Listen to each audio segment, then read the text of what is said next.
Well, welcome back for our third segment here with our guest for today, Mr. George Ramsey, a Detroit icon of how Detroit's musical culture and community was developed in making a sound that was heard around the world. So, George, as we continue in our conversation, uh, kind of share with us the experience, the actual impact that this community of music artists and musicians had on you and the experience that you have had on others from being involved in this business. I guess the biggest thing for me, Calvin, was the fact that I had an opportunity as a young guy, to travel. We didn't go outside the United States when I was with the originals, but we got a chance to hit the States, and travel. It was just exciting to load up the van and take off and strike out, going from here to there. I remember some of the experiences I had in New York. I had one thing that I'll never forget. I think it was the first trip that I made with these guys as their road manager. I see there was no book being the road manager. I said, what do I do? He said, man, you just take care of our business for us. I mean, what is that about? What is your business? So I was learning as I went along, but having a certain amount of understanding about how to be professional. Like I said, I was a mailman, so I knew there were certain qualities that I had that I brought to the table. But I remember the first incident we went to New York, man. We were playing we were in New Jersey, Newark, New Jersey, playing in this club. This is the dope dealers club, Okay. And on the show, now we're at the bar, and he had a shake dancer on the show with the guys, So the dressing room was the guy's office. And so my job as road manager, I had to sit, they going to perform, so I had to sit in the room, make sure that nobody would take their belongings. And so the shake dancer, after she opened up the show. And when the originals went out to do their thing, she came into the dressing room. Well, I'm sitting there, and she came in and took her clothes off and started tying off. Well, I mean, hey man, I'm not used to this activity before. So I reached over on the table and picked up this bottle of champagne. I poured me a drink in it. I threw it down. Come find out it was champagne cologne. so when the guys came off the show, I told them what it was, and we laughed about it, of course, And so after that, they started calling me Champagne Ram, But I mean, I just had a lot of different stories. Yes.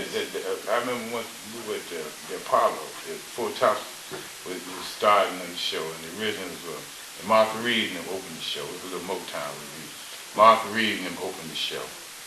And so when Martha was down there performing, Duke of the Four Tops, he came down to the room to where the originals were, and we were talking. And so when the original left to go down to perform, Duke and I continued talking.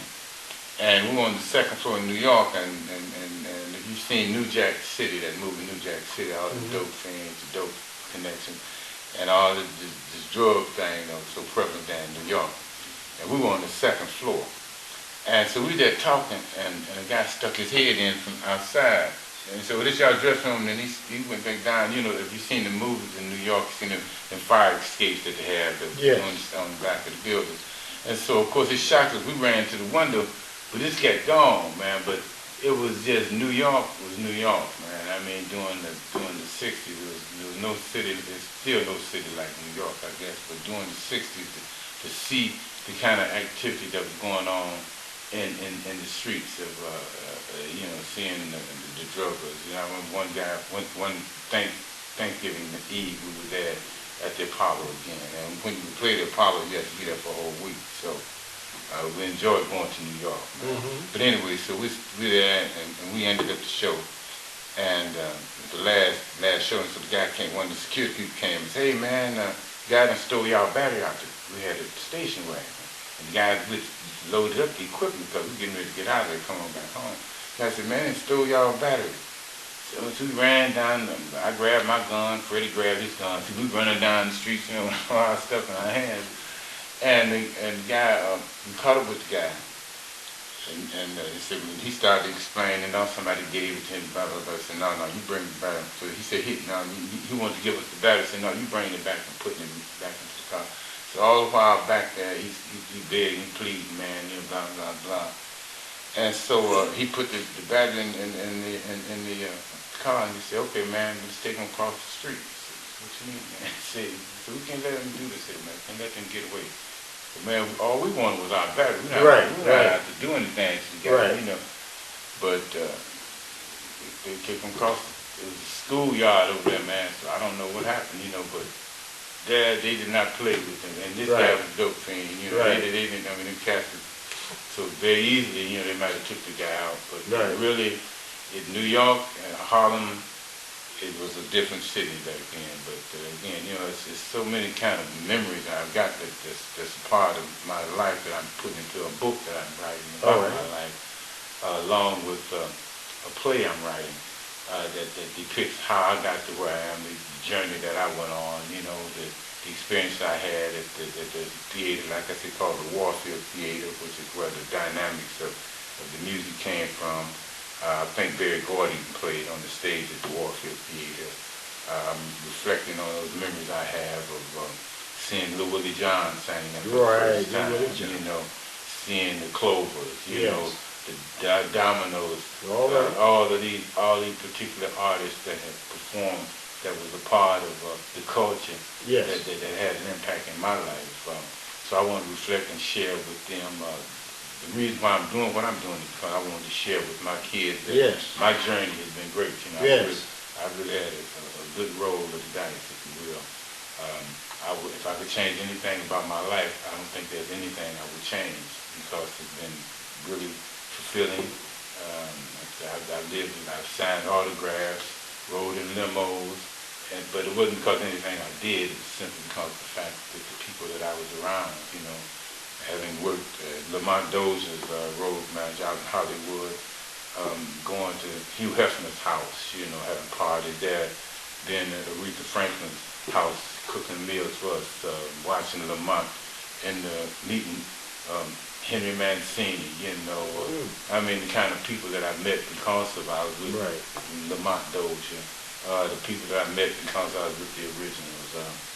My life has really been good, you know, so I just want to reflect and share and let folks know that you can follow your dream, you can also follow someone else's dream and realize a dream that you didn't even know that you had, and you know, an opportunity. So that's really how my life has unfolded, you know, it's really been good for me, and I just want to continue improving and adding to it because it's not that I think that it's over, it's just that I'm at the apex, and I just do want to let folks know that you know, the guy from Detroit, you know, grew up fatherless, you know, my dad died when I was 2, but I had a dream, you know, I wanted to do something, wanted to see something, and I had an opportunity to say that I have, and I continue to hope that other folks will realize the dreams. Right. Well, I think that's great, George, and that's exactly why we're doing this, is that we would like for others to see how enriched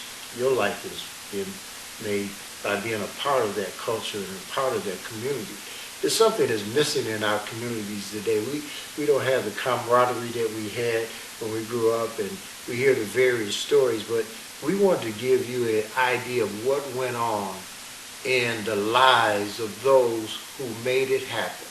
When we talk about the music in the city of Detroit, it wasn't just an accident or something that just happened. It was something that was out of the lives of those who participated.